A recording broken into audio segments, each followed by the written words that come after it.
The Israeli-Palestinian conflict is perhaps the most complex political issue of our time. Many have resorted to simply blaming one side or the other. But if we take the time to understand the history and correct our misconceptions, a potential path forward for the Palestinians begins to emerge. So let's start by trying to get the story straight and clear up 10 of the biggest misconceptions out there. Misconception number 1. Israel illegally stole land from the Palestinians.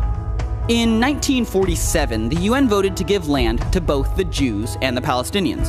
The Jews accepted their partition and legally formed the State of Israel. The Palestinians rejected their partition and attacked.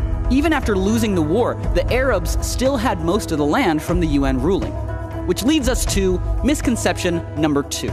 The surrounding Arab nations actually want to create a Palestinian state.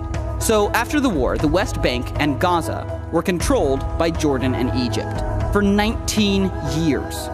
During that span, those governments never established a Palestinian state. Instead, they kept the land for their own use. Misconception number 3.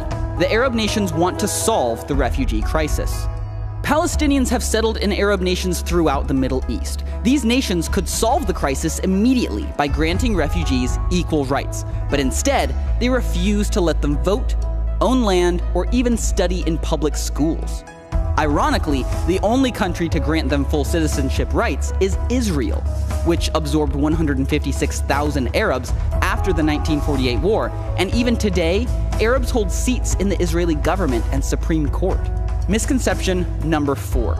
UN efforts are helping to solve the refugee crisis. The UN did step in to provide assistance to the Palestinian refugees, but instead of using their existing agency that helps resettle refugee populations around the world, the UN created UNRWA, which labels every Palestinian as a refugee until a Palestinian state is formed within the borders of Israel.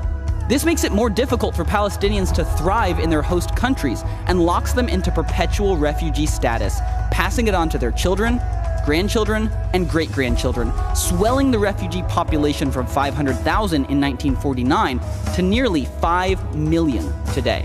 As conditions worsened, the international aid started to pour in, which, incidentally, is misconception number 5. The solution is more money. Really? Western nations have given the Palestinians a ton of aid.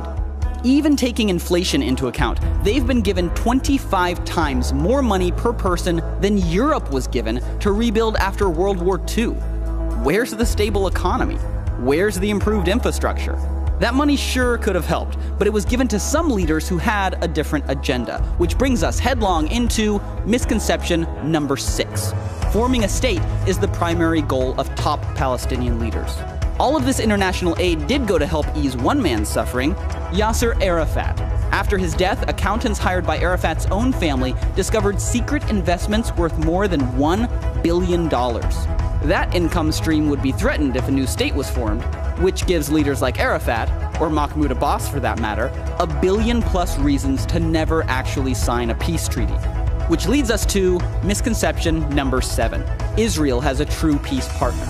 In the year 2000, desperate for a resolution, the Israelis elected Prime Minister Ehud Barak with a mandate to make peace with the Palestinians. Barak offered Yasser Arafat 94% of the land he demanded, except Jerusalem. Arafat flatly refused.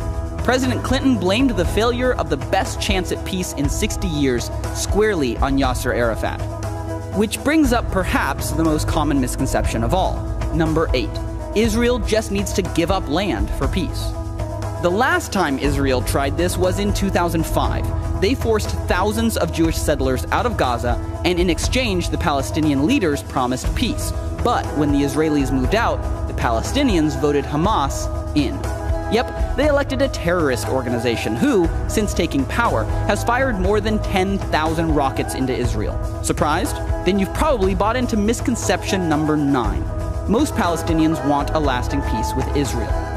Some Palestinians do, but they are a minority.